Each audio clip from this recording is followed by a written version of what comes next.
want to give you just one more piece of how this all fits together, and then we'll talk to you about anything that you want to talk about.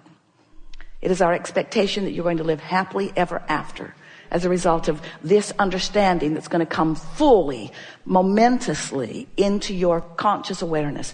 Never again are you not going to understand what's happening to you or anybody else.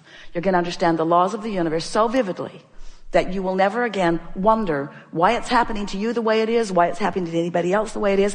And further, you're going to gain control, not all at once, not in one day at the fair, but you're going to gain control of your own vibrational output. And when you do, you will access the leverage of the energy that creates worlds. And you will find yourself with that magical energy and power and alignment and vitality and invincibility that you were born to experience. It's who you are. It's how it should be for you. So we've been talking to you about law of attraction for a very long time, haven't we? And many people are beginning to understand it. Many are misunderstanding it. But we want you to understand that law of attraction is responding to the vibration of that which is you. We also want you to understand that you've got two vibrational things going on at any point in time, because you were source energy before you came into this physical body. And even though you were born into this body, that larger part of you still exists. It is a vibrational you. It's a vibrational, co-creative you. And it's pure positive energy. So here you are in your physical body, sifting and sorting, knowing what you don't want, knowing what you do want, all day, every day, have been for a very long time, launching preferences, clear preferences of what you prefer.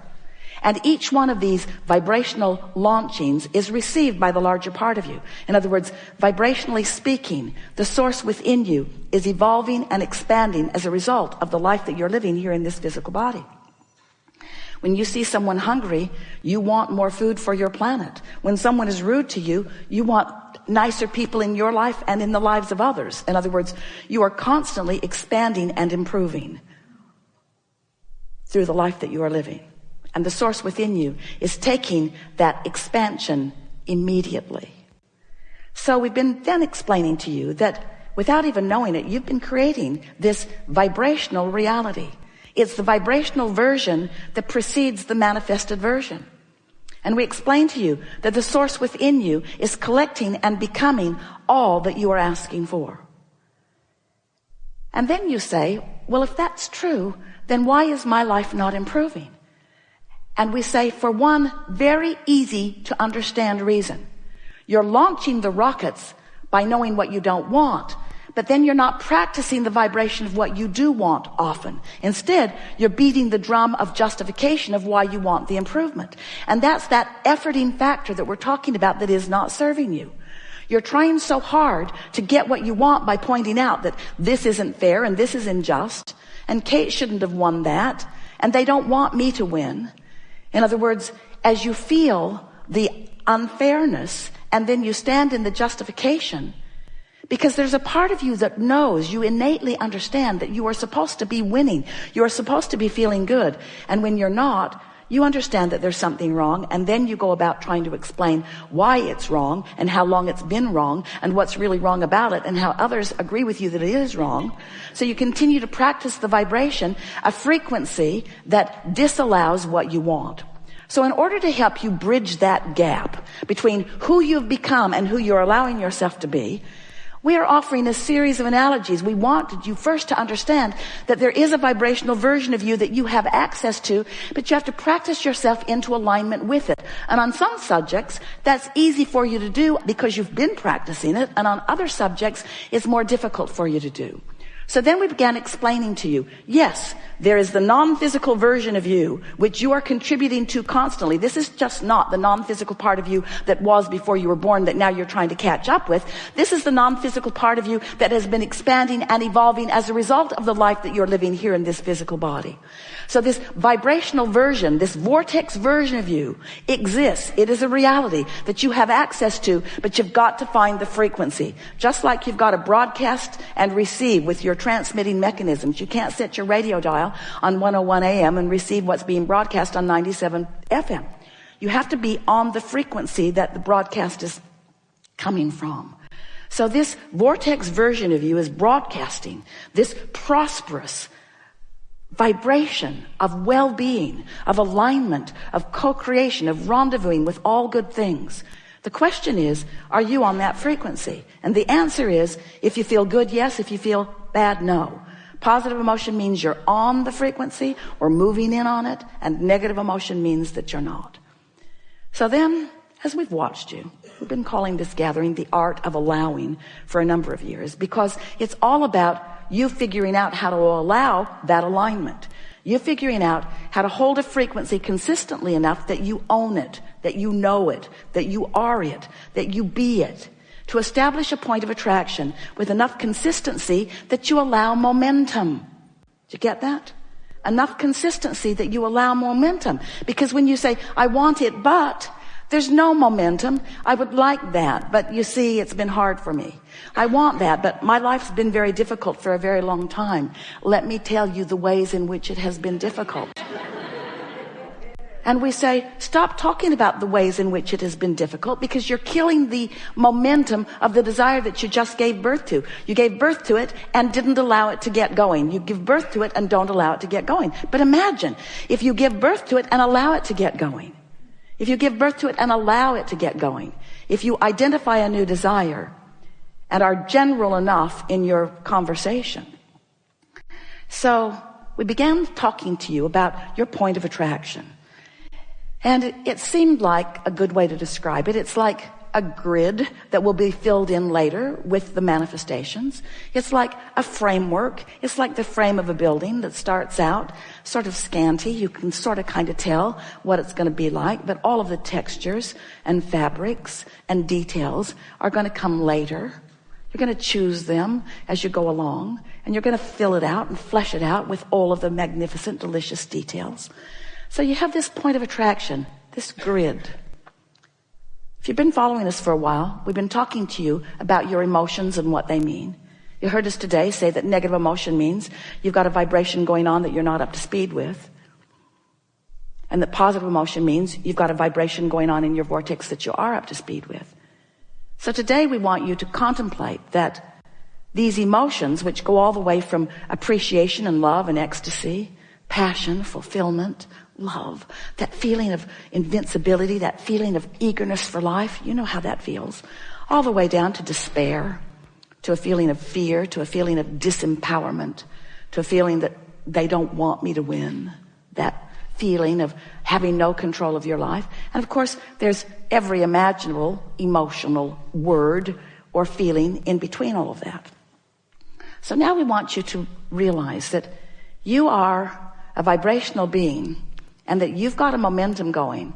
So we'd like you to envision this spinning disc, this pure, positive energy disc, this high-flying, good-feeling point of attraction that somehow, some way, you've managed to get on. And we want to say to you, it's pretty easy first thing in the day before something happens, before you read your email, or before you see another person who is irritating, or before you start remembering what went wrong yesterday. In other words, you can get on that high-flying disc pretty easily because you wake up there. And if you don't do that thing you usually do that causes you to choose a lower disc, then there you fly for a little while.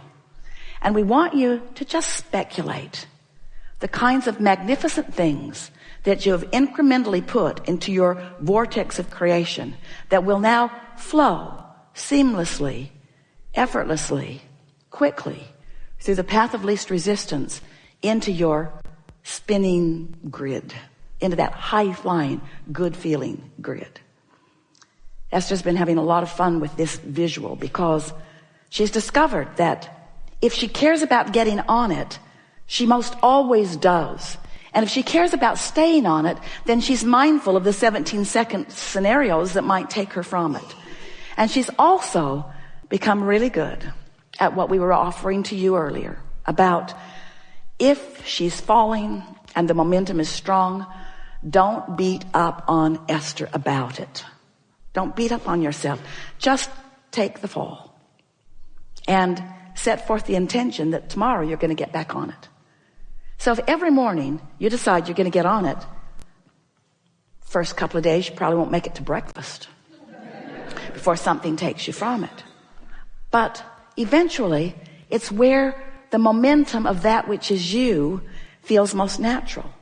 It's just pretty easy to stay there, especially when you realize that by staying general, you don't challenge it, you don't risk anything. And that if you do fall off, it's no big deal. You can get back on it tomorrow.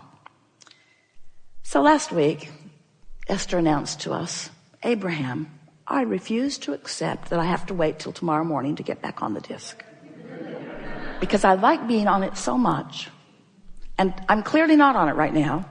For all of the obvious reasons, because you saw what happened. It was wrong what they said, what they did, how it turned out. Wrong. But I refuse to accept that I have to wait clear until tomorrow morning to get back on it. I'm going to meditate and clear my mind. Worked really good. I'm going to find some way of distracting myself. I'm going to find a way of slowing the momentum of unwanted things while I speed the momentum of wanted things. And this is the last piece of this opening that we want you to hear from us.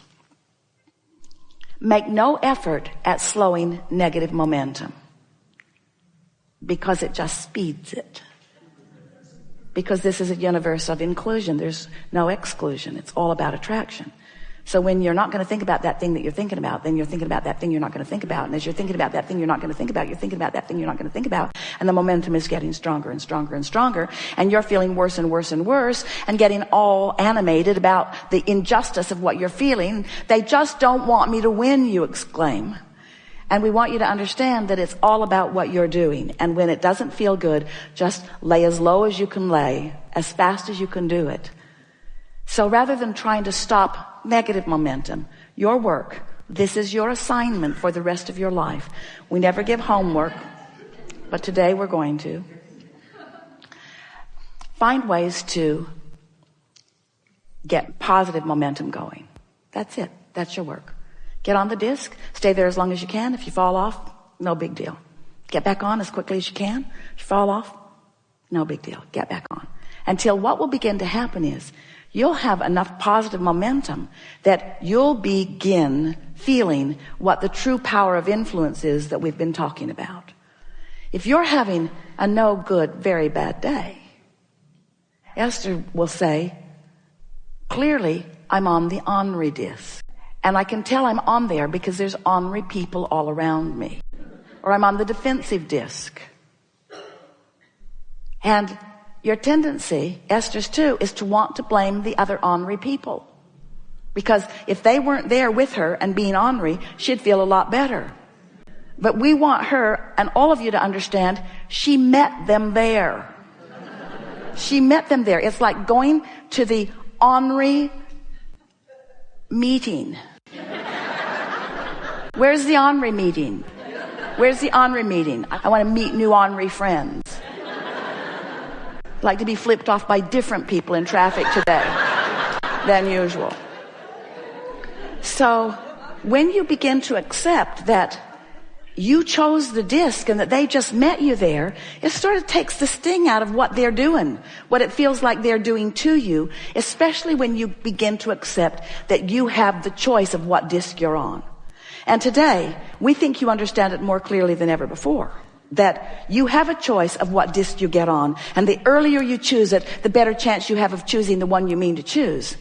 And eventually, and we're talking about a matter of a few days and weeks, you're going to predominantly be there. And when you start hanging out in that high-flying, good-feeling vibration, and you not only have the benefit of feeling good and breathing more deeply and feeling that fantastic feeling of eagerness coursing through you, but you also then begin to realize the benefit of the wonderful ideas that are flowing to you and the really good timing you have and the rendezvousing with all kinds of wonderful things. And the evidence of your disc is all around you. No matter what disc it is, the evidence of it is all around you.